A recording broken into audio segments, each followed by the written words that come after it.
Skyblivion vient leur mettre une leçon de jeu vidéo. Ça, je sais pas. Mais d'ailleurs, tu sais que Skyblivion, ils ont fait une déclaration, justement. Ils ont fait un statement. Ils ont lâché un statement hier par rapport à, justement, ces rumeurs qui, du coup, ont été confirmées de Oblivion Remastered. Chat. Ça, c'est tombé hier, ok? Non, c'est tombé il y a 2 jours même. 2 jours, donc, avant que l'annonce officielle de Bethesda ici sorte vraiment.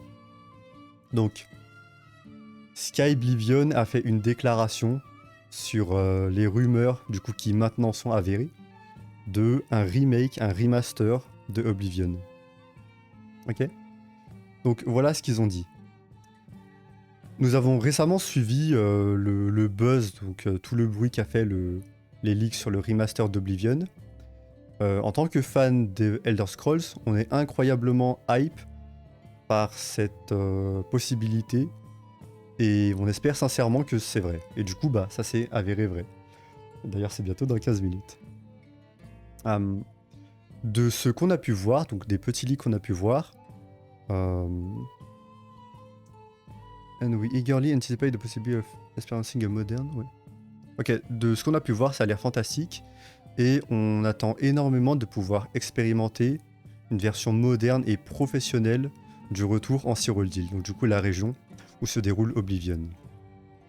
Bethesda a toujours été supportive de la communauté, enfin, du projet de la communauté, comme le nôtre, et on ne va pas changer ça de sitôt. Donc voilà, vous savez, on a parlé un peu du fait que Skyblivion justement allait sortir la même année, hein, du coup, que du coup, le remaster d'Oblivion. Comme PC mode, une sortie console est impossible pour nous, enfin, vu que Skyblivion est un mode PC. Donc le remaster présenté est une excellente opportunité pour les consoleux de pouvoir réexpérimenter Oblivion. Quelque chose que notre projet ne pourra jamais faire. On veut souligner le fait qu'il n'y a pas besoin de comparer un peu les deux projets, que ce soit Skyblivion ou la sortie officielle du remastered, et que les deux projets peuvent coexister et fleurir, donc thrive, hein, enfin marcher en même temps, quoi.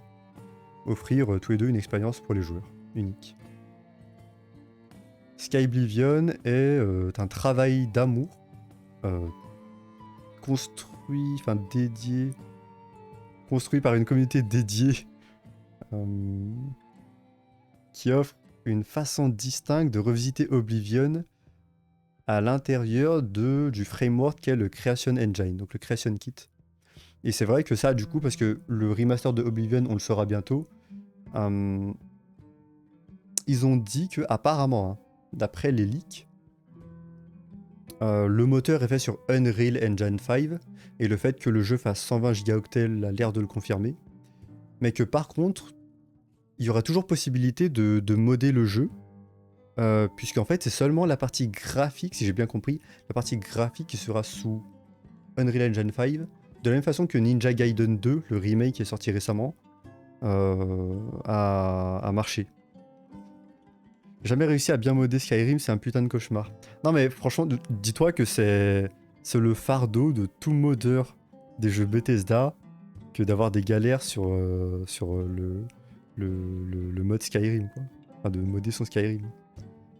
En vrai, Bethesda aurait tellement dû rejoindre et renforcer Skyblivion plutôt que de refaire leur jeu dans leur coin. Ça, je suis pas vraiment d'accord.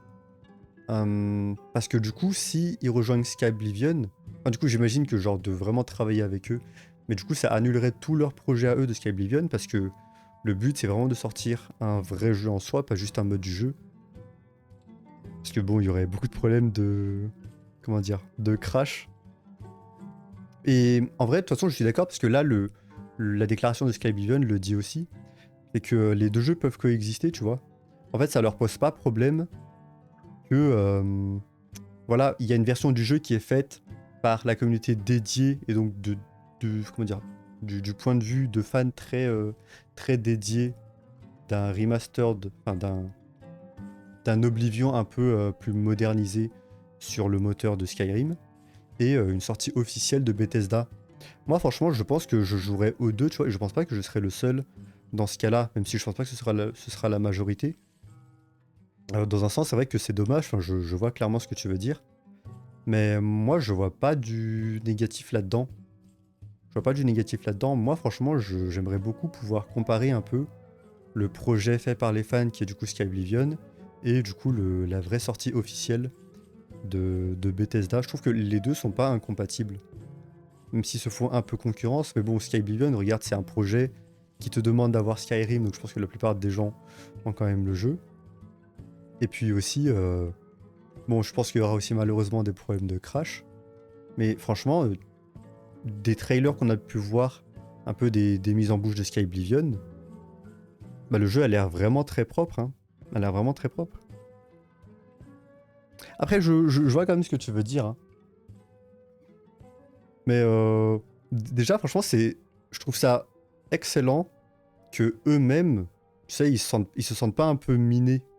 Ils se sentent pas un peu minés sur leur travail de Sky Oblivion, qui, c'est vrai, il va quand même être un peu, comment dire, overshadow, un peu caché, vu que le vrai jeu sort maintenant. Ça, c'est vrai que c'est un peu dommage pour eux. Mais tu sais, même eux, ils l'ont pas mal pris, quoi. Ils l'ont pas mal pris, et ça, c'est franchement un W pour la team de Sky Oblivion. 10 ans dessus, j'espère qu'il est propre. Ouais, bien sûr. Après, bon, je veux dire, il y a des gens qui passent beaucoup d'années, des vrais développeurs qui passent beaucoup d'années sur des jeux, qui ont beaucoup d'investissements. Hein. Skull and Bones, par exemple, hein, entre 650 millions et 850 millions.